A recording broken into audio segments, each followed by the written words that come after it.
Yo, what's happening? AJ. Turn it down. Turn some heat on. Thing.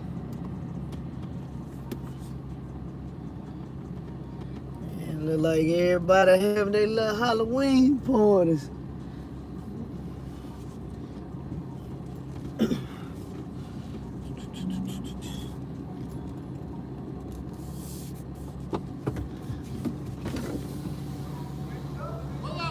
Man, just getting back, man. I see y'all about to go live it up. Man, hey, if I would have been home, I could have, but you know I've been gone. I got to get a kid. Y'all be easy. Yo, what's happening? It's just that. So, I've been granted access to sit in the same room with a broker or an agent, which is basically the same thing. The only difference, the broker basically owns the authority and the agents work under the broker. So now what I can say is I definitely apologize to Robert. What's happening? I definitely apologize to most, not all, but most of the agents within the Landstar system, because man, I've been educated big time on how things work, and I got to see for myself what's the deal. So I got to see for myself, man, not from what nobody told me. Like, I was there, I sat down, I spent hours and hours there, I listened, I watched the full operation. So this ain't what nobody told me. It's from what I seen, I experienced, what I heard. One of the things that I say I was wrong about, because I'm like, man, all these brokers are crooked and blah, blah, blah, blah, blah. All right, so within the Landstar system, I thought it basically worked just like any other broker company. So, like, external broker companies, man, they'll get over on you big time. So, like, they would they'll keep it a lot of their money. Just say they get a load from a shipper and the load paying $1,000, they'll turn around and post that same load for $500 or $600, or an external broker would do some crap like that.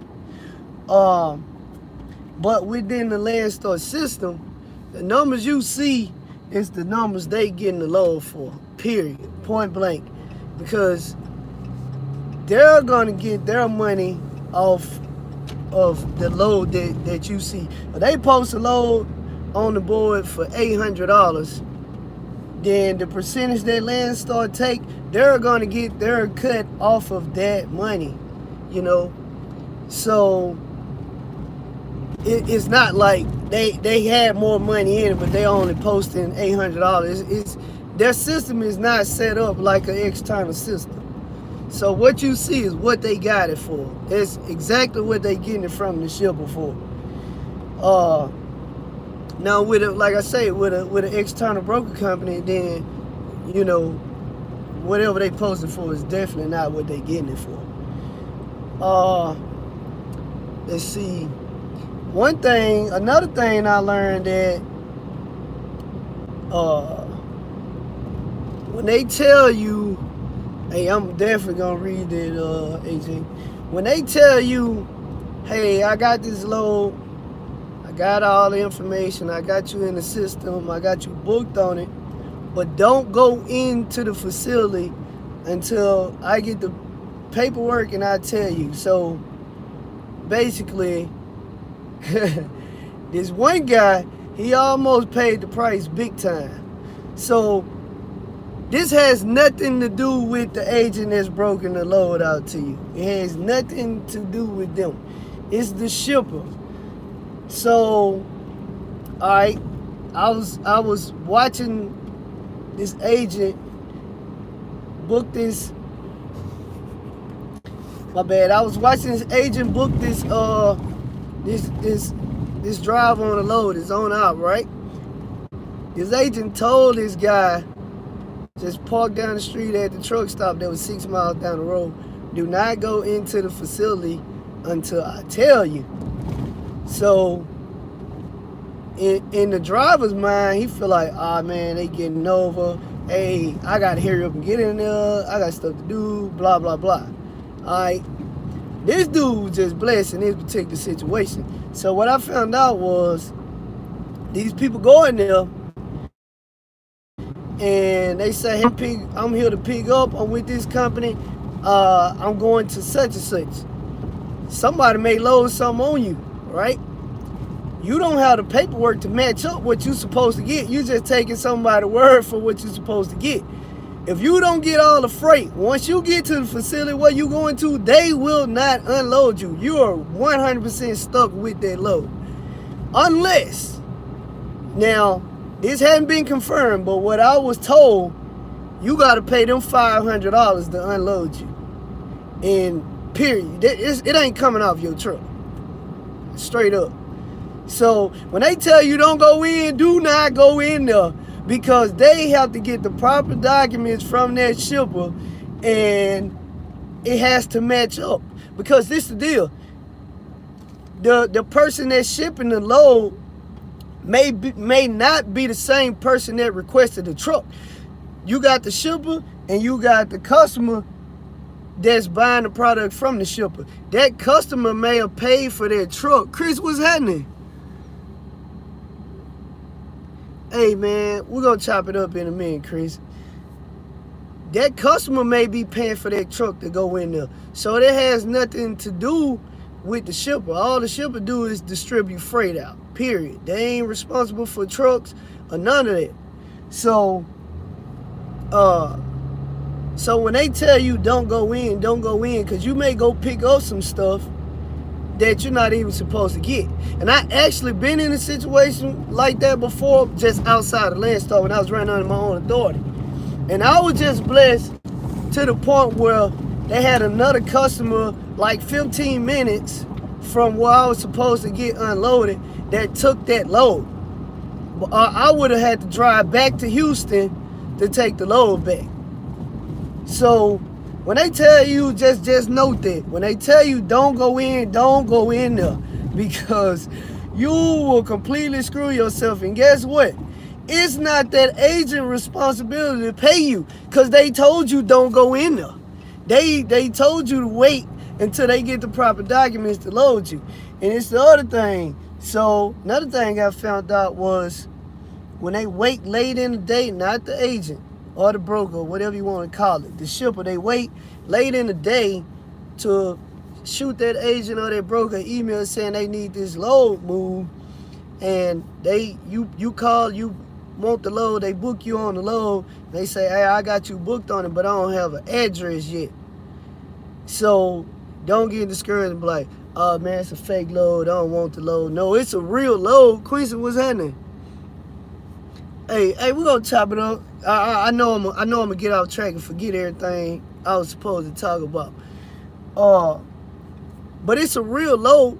It's just the fact the shipper, whoever in charge is there, the transportation manager, whoever, they gone for the day. So they can't give you an address.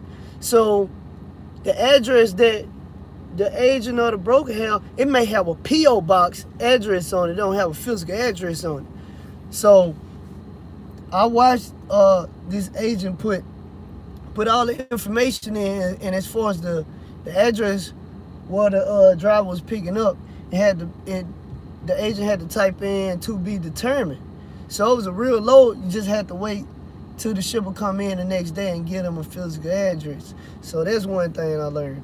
Another thing I learned was the fact that I'm like, hey man, these agents playing these games, they'll have a TSA load posted, and TSA loads pay like really, really well, man. It's crazy. So like I watched them, this shipper or whoever sent this agent an email, was saying, hey, I got this load coming in. I don't know if it's going to JFK in New York or the load going to Chicago, but I need a truck. The load was coming in 100%, but they didn't know which airport.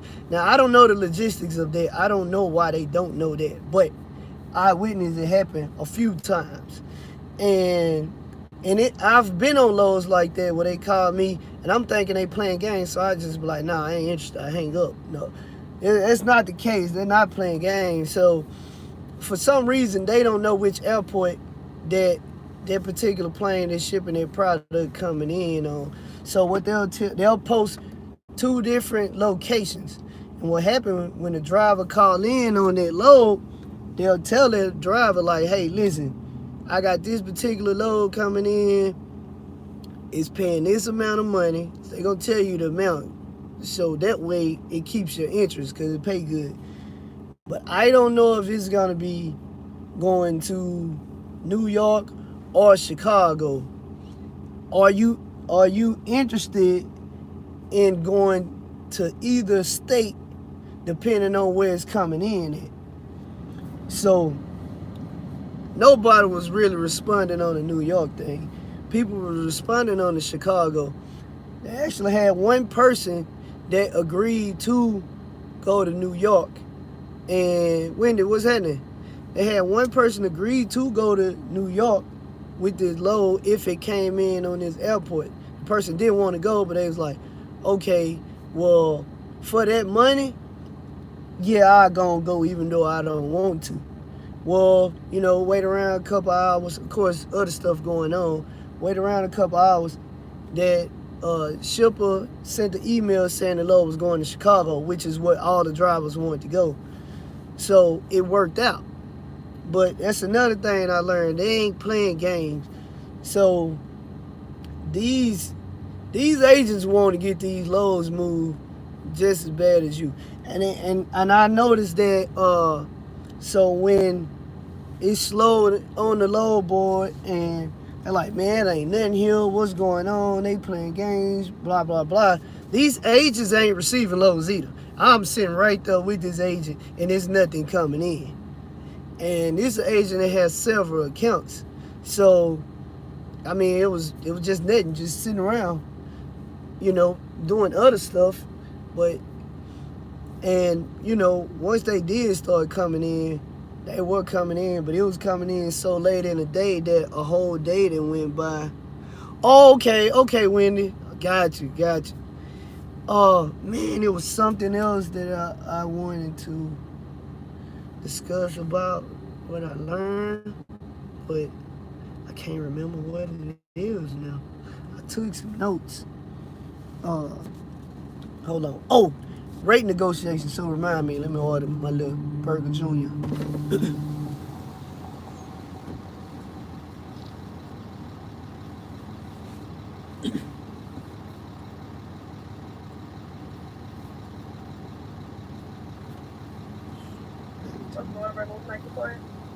Hey, let me get the bacon and cheese Whataburger Junior meal. Bacon and cheese Whataburger Junior meal? Yeah. With no onion on that burger and Dr. Pepper to drink. Dr. Pepper? Yeah. 664. All right. Y'all don't be laughing at my little Junior meal. But so the rate negotiation. So I remember in orientation, of course, I negotiate rates too. But I remember in orientation, they were saying, hey, you can negotiate your rates or whatever. Whopper Jr., you'll take one. Yeah, I went to trucking school to get my CDL. All right, hold on. I'm gonna answer y'all questions, but I just don't want to forget. Uh, so rate negotiation. All right, so you can negotiate your rates, but this the thing: the person that's booking the load, the agent, or what we call brokers, the agent that's booking the load, they don't have the money. The shipper has the money. So what happens is they do research to see what this lane going for. They put a bid in for that lane. That shipper accepts that rate, and they post the load. Somebody call in on it, say the load paying $2,000. They like, now I want $2,500 for it. And if they, most time, not everybody, it's still lazy agents out there, but you got some good agents that already did their research and they know that's top dollar for that particular lane. They already know that their shipper is going to reject the offer, and if they keep doing it, they'll end up losing that account because the shipper just like they don't want to deal with them. So that's why you'll see agents getting frustrated, like, hey, I don't have no more money. This is it, you know, like. Is they only paying $2,000 on it. They only paying $2,000 on it. You know, this it. Well, I want it. I know y'all got more money. Blah blah blah. Well, if nobody moves that load and the whole day done passed by, yeah, that agent can send an email to that shipper like, hey, listen, I still don't have a truck on it yet. Will you be willing to pay this amount here? And if they'll agree, boom, they'll turn around and repost the load for more money. So, you know, I was thinking like they already have this money. They could have paid that from jump start. No, they don't have it. It's the shipper. They just agree with a certain amount with the shipper. If they get a truck to move it, that's what the shipper gonna pay. And now, like I say, they shipper need their load moved bad, and nobody is moving it, then they can keep going up on the rate, and the shipper like, all right, I pay this amount right here. But again, the agents do not have the money stashed, because I used to think that big time. Brokers do though, because they already getting these lanes for a certain amount, and they always 100% of the time gonna post the crap for super low. Man, I learned that certain lanes was hot that I didn't know was hot. Like going into certain parts of West Texas, it's hot for a step deck. I'm sure a flatbed too, like a semi-flatbed, but step deck is hot. I know you can get a back haul out of Midland, Texas. And I didn't realize that Colorado was a hot lane either, because I'm like, bro, you can't get crap out of there. The agents and the brokers know you can't get nothing out of there, but for some reason, people are moving loads into Colorado like crazy, which I can't even explain why on that. Man, what else? Oh, man. Oh, another thing is the fact that sometimes, it's not all the time, because a lot of times they are waiting on paperwork. Joe, what's happening? Yeah, see, I just learned it. I didn't know that, because when I was running my 18 wheelers, I wasn't trying to go to West Texas. Abilene was far as I would go, you know. The all boom, signing out. Okay, Wendy, definitely. Dang it, what I was fixing to say? Yeah, so sometimes they waiting on paperwork. Oh, you run into West Texas. Yeah, sometimes they waiting on paperwork from the shipper. Sometimes they have so many calls coming in at one time when they post a load. Man, these phones ring off the hook to the point, man. Now, I didn't witness this agent turning the phone off, but this agent told me, like, you have to turn the phone off. Cause this phone was about to drive me crazy. Oh, you live in Midland? Well, you right there with all the the work. Yeah, but they have to turn their phone off sometimes because even when it's taken off the board, the people that's not looking at the load board, they're looking at their email, and it's still gonna be in your email, so they gonna call anyway. They definitely gonna call. Uh, let's see. And I can tell you this here, and this was definitely a myth buster for me. Man, Landstar is raping these agents, bro. These people are not making all the money I thought they was making. The benefit for them is the fact that the resources is there for them, and they got tons and tons and tons of trucks to move freight in the system and out of the system. So that's the benefit. But, man, Landstar is raping these freaking agents, man. They taking so much money from them, bro. It's crazy.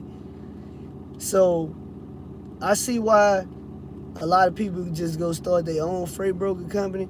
But the thing is, you know, you're not gonna have as many accounts they got. You're not gonna have as many trucks to move your loads they got. And I mean, you just won't have the same type of resources. It's like you won't. And a lot of times those little small broker companies, sometimes they have really good loads, real good plugs. But, you know, a lot of times they're going after these accounts and they really don't have the same type of resources. And they want the account so bad that they'll bid a low rate. Well, guess what? You definitely not about to get a truck to move it, because your load's already cheap and you got to get a cut off it. Them loads gonna sit. You're gonna have to get them back. You know, you got some desperate drivers out there that would definitely take it, but the amount of drivers taking that crap is gonna be low, because they already know, like, especially they run 18-wheeler, you know, like, man, I can't even get 200 miles on this crap, you know, with the weight, the fuel, and all that. Pulling here, nah, it's a waste of time. I'll just find something else. Did I talk about the loads counseling? I don't remember if I talked about the loads counseling or not, but I'm telling you, I've seen it with my own eyes. It has nothing, absolutely nothing to do with the agents at all. They'll have that load booked that morning or that evening, you know, afternoon or whatever. Man, that shipper would send them an email, sorry, load cancel. Sometimes they give a reason, sometimes they don't. Load cancel. Now you got to sit there and call the driver. And I'm agents like, man, I do not want to call this freaking driver and tell them the load cancel. Like, they like crushed about it. Like, dang it. They gonna be mad at me. They gonna think it was my fault. They gonna think I done pulled some crooked stuff. So this particular agent, what this agent was doing was taking a picture of the email or forward the email to the driver. Already sent it, then call them. Hey, you should be getting an email or a picture in a second. That load canceled. I sent it to you so you can see for yourself that this shipper canceled. Had nothing to do with me. So I definitely witnessed that. Now again, most of this stuff, pretty much all this stuff I'm talking about is within the Landstar system. Broker companies, especially small companies, they're on a whole different system. They will cancel if they find somebody to move a load for cheaper. They'll cancel on you in a heartbeat. Oh, the load canceled or whatever. They'll tell you some lie to save $50. They will. And sometimes it come back to bite them, because that truck that's supposed to be going to get that load to cancel on them, then they got to hit you back. Oh, that load back up again. Nah, I'm good. I don't want it. Or if you do take it, ask for more money. Well, I'm such and such amount of miles out of the way, so yeah, I need this. But that's that. So going back to the Landstar system. So on the fuel surcharge, another thing I found out. So the load that I ran Monday, I think the agent paid me 34 cents a mile on the fuel surcharge. Well, the agent called me. Man, my bad. The agent called me like yesterday. I think no, day before yesterday. The agent called me, said, "Hey, uh, Landstar called me, and I gotta take 2 cents off of whatever, blah blah blah, and the total was like $2.71 and 73 cents." I'm like, okay, like, well, I just have to let you know that they popped me for it, and I gave you 2 cents too much per mile on fuel surcharges, 32 cents instead of 34 cents, and they took $2.71 from me. But I learned that Landstar sending them out this list every Monday, and it's got the fuel surcharge based on what part of the country you're in. The West Coast is going to be super high. Like the fuel is going to be super high, so your fuel surcharge is going to be high. And in the South, the fuel is cheaper than pretty much anywhere else. So I can have the same truck as somebody, book a load here, somebody can book. I can book a load going from here to California. Somebody in California can book a load coming back to Louisiana. I'll get 32 cents a mile. He may get 38 cents a mile for fuel surcharge, because the fuel what he's originally his origin is. All right, Robert. The fuel what his origin is higher than the fuel what my origin is, so his fuel surcharge will be higher. So that was another thing I learned. God dang it. Next one. Good. I don't know why I just feel like that. So what else? Man, I took some notes. Some stuff, I only took notes on certain things because there's some stuff that I can't really talk about because, like, I'm uneducated on how things work, and I don't want to speak on something I don't know anything about.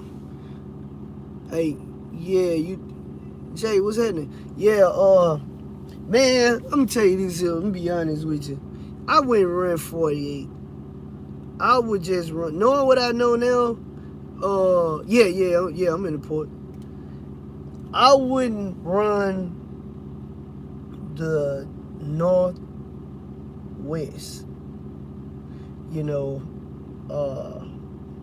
It's just me. Big B, what's happening? That's just me, man. I've had the deadhead out of Washington State before, and man, it sucks. It sucks big time, because you're gonna hit a bunch of states with no high shot flatbed freight, unless you just happen to get lucky and find something for the low, because it's gonna be low. Those brokers already know that, like, hey, OTR there now. You OTR in Shreveport? You in Shreveport? So basically, I'm gonna tell you what a broker do. They know, like, those places like that, Idaho, Montana, Washington, places, they know is no flatbed freight for a high shot coming out of those areas. They get lucky, find a customer that wants something moved out. They're gonna charge. Well, what about? Where you at? They're gonna charge that customer a crazy amount of money, because what they're gonna do is say, "Hey, I gotta charge this. I gotta find a truck. There's no trucks in this area." Most people already know that. So that customer's gonna pay an extreme amount of money because they need that load moved. In turn, just say they get, just for example, they get that contract for $2,500. That agent will broker. that broker will post that same load for $800. And the reason being, because they like,